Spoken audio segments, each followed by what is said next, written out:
Over the course of the past 20 to 25 years, I've amassed a ton of knowledge in the real estate industry as a real estate agent, new home construction, but also particularly as a long-term buy and hold investor, or as many people like to call it, a landlord, which is the focus of this video. So if you've ever asked yourself, what should I be doing as a new landlord? How do I protect myself? What are my responsibilities? What is it that I don't know? Well, this is the video for you. I'm going to answer all of these questions and even more. But before we get into this video, be sure to like, subscribe, and post a comment. This video was actually inspired by a question from one of my real estate mentees who just bought a first home a year ago, and now she's on her fourth rental unit. She came to me and said, I feel like I'm missing something. What else should I be doing as a landlord? And she asked me to do this video for new landlords. So post your questions in the comments, and who knows, you may be the next one that gets your question answered. You are in a good position. Now let me share with you the 5 things every landlord must remember. First off, do it with me. I want you to take a deep breath. Breathe in. Now breathe out. Do it in, breathe in, and breathe out. Breathe in and breathe out. Now, do that a couple times, and I want you to relax. That's the first tip. Just relax. If you're invested in real estate, know that you're in a good place. The housing market has fluctuated over time, with home values increasing fastest in the 1970s. 43%, and it slowed in the 1980s to 8.2%. But housing prices in 2024 have increased 12.73% since 1950. Inflation is your friend. There's a book by R. Buckminster Fuller that he wrote in 1983 called The Grunch of Giants. And in the book, he talks about individuals that write the laws of the land. And if you write the laws of the land, you're obviously gonna write those laws in your favor. So as a landlord, you get to dictate the rules when it comes to dealing with your tenant. You do that by writing your lease. So you determine if there's going to be a deposit. You determine what the payment is. You determine what the pay day is going to be, the pay location. All of that you write in order to protect your interest. So if you're in real estate and you're doing it as a long-term investment, you got your rents right, the property's going to be appreciating,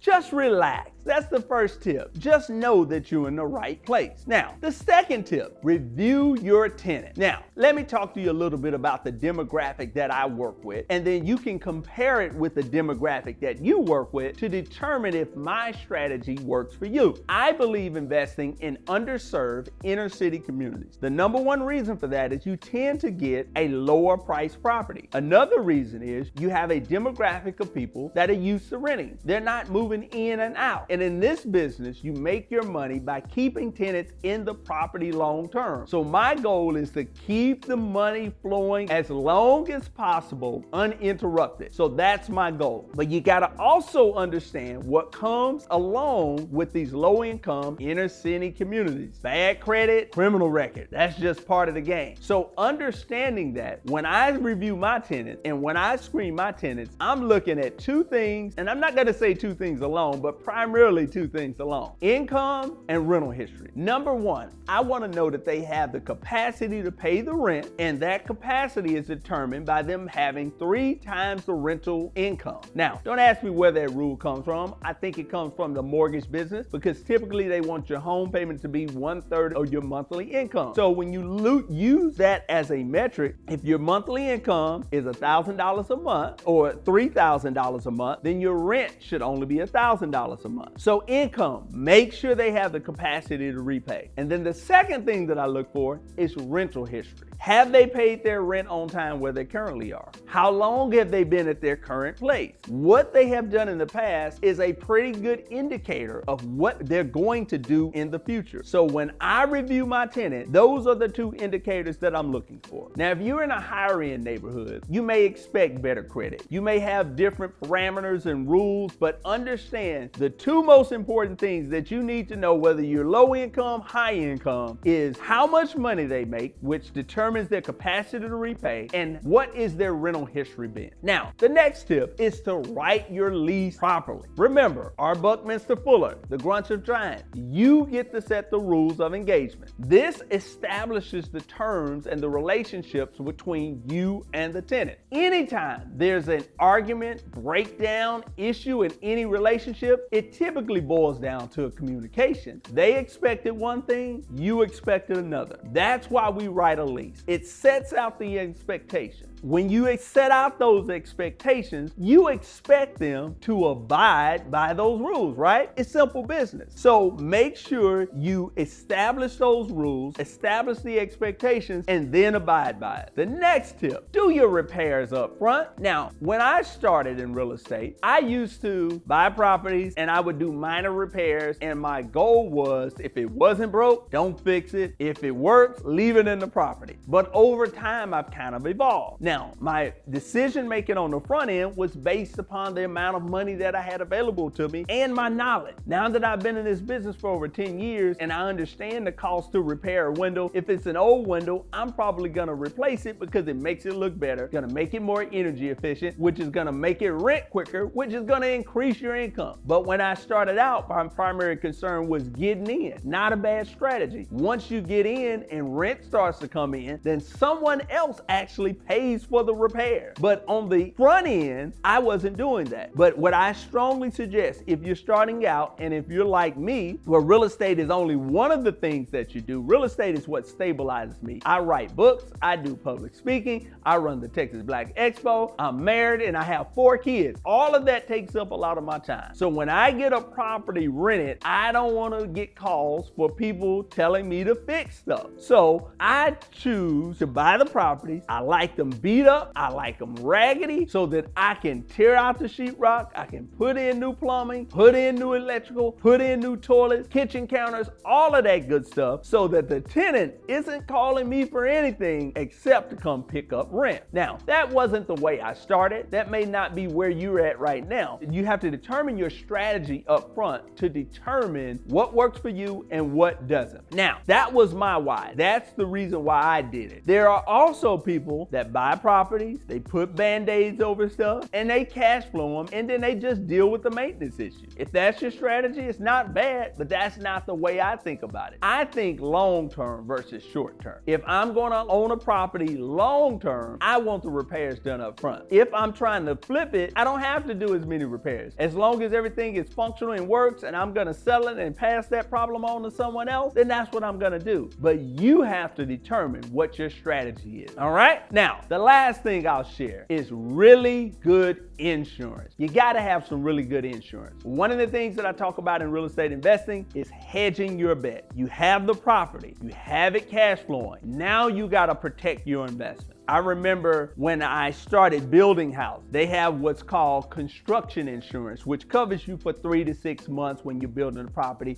It could be $700 to $800, depending upon how big the property is or whatnot. When I started, I would never buy that insurance. I would say, hey, I'm saving myself $600 or $800. Once I got bigger and I started working with clients, helping them to build houses, and these were high net worth people, Wall Street money, I noticed every single time they would buy the insurance because they were trying to protect what they had, as opposed to me, I'm trying to save and gain by keeping, this money in my pocket. So with that said, insurance is about protecting your investment. You've invested a lot of money, energy, and time in this property, so make sure you get the proper insurance.